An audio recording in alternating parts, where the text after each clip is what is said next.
Good morning, folks. I am Brian Carpenter, sports editor of the Meriden Record Journal, alongside my man, Sean the Kid Crossick. We are coming live to you about midnight, in the midnight hour on Friday after opening night of the Scholastic season 2017-18 school year. We had a lot going on opening night. We had football from all 6 of our varsity teams. Sean was out at a game up in Glastonbury where Southington played.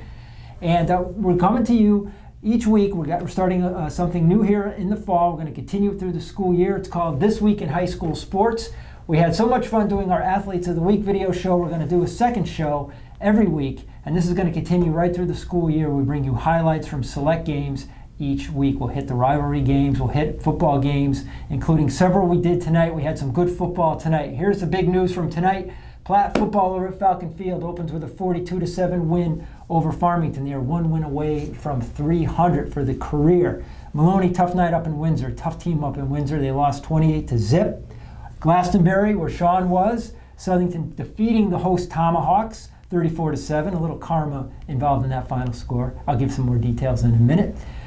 Cheshire, big game over there. Top 10 game between Cheshire and Shelton. Cheshire with 3 unanswered touchdowns in the second half. They win that game 28-10. That's a big win for Cheshire. Says a lot about what the Rams have this year. And then in Wallingford, great stuff. The post-Zach Davis era opens at Sheehan, and the Titans don't miss a beat. They get out to a 34-zip halftime lead, and they beat Jonathan Law 41-20-6.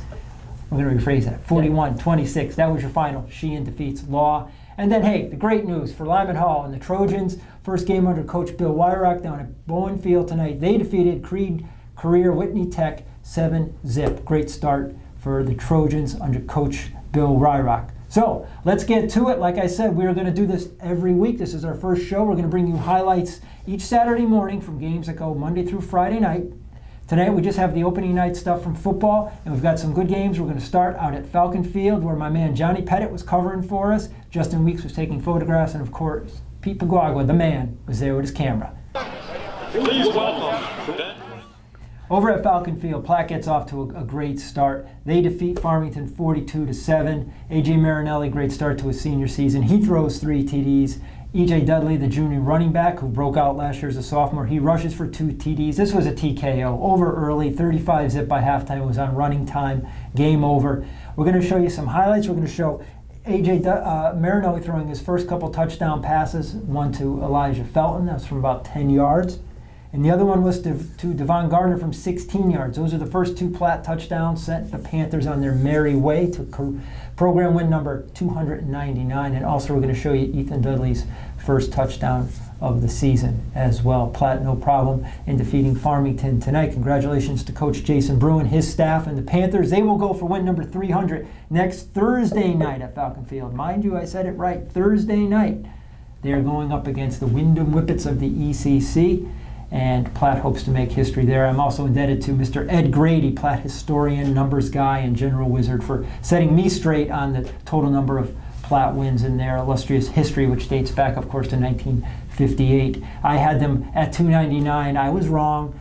Platte was at 298. Ed, if you're in the broker business or anything, give me a call, man. I could use your help. Okay, we're going to move over to the Southington-Glastonbury game. Sean is back from Glastonbury. It actually got very wet up in Glastonbury. And, well, you know, I'm not so sure the welcome mat was very dry to begin with up there. So a little karma up there.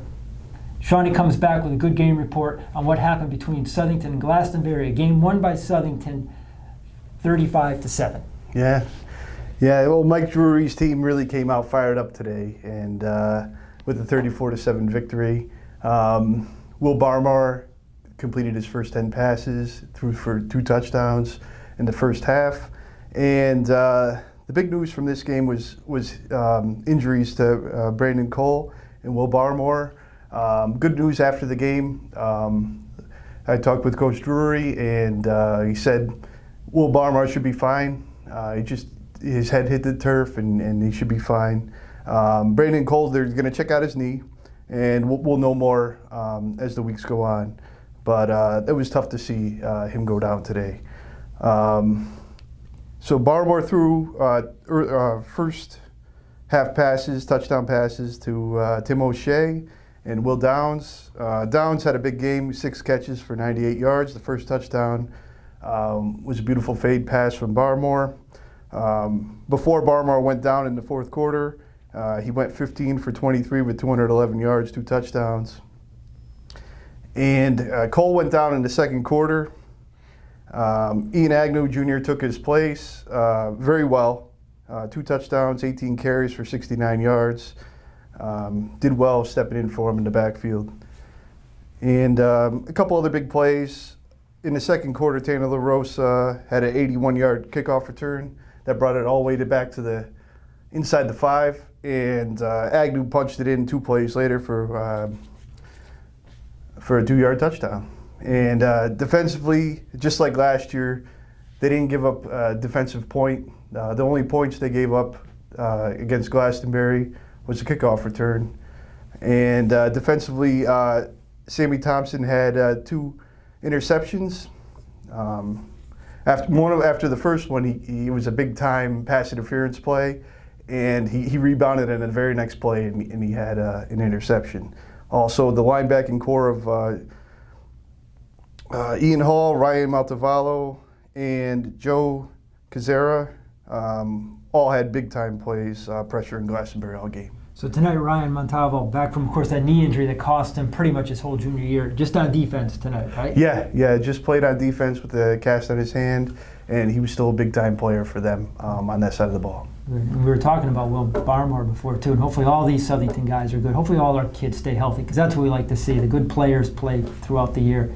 But Will Barmore follows his cousin Stephen Barmore, Jason Rose. Here comes Will Barmore, but the kid can play, man. The kid can perform. The kid can win. He was making every throw early on, especially that first half. The second half, the skies opened up and it really poured. Both teams really didn't do a whole lot that second. They were just whittling away the clock. It was 34-7 at the half, and that's how the game ended. Will Barmore, that first half was spot on. It was fantastic. Beautiful, beautiful. And of course, at Southington, one other point we like to make is new addition.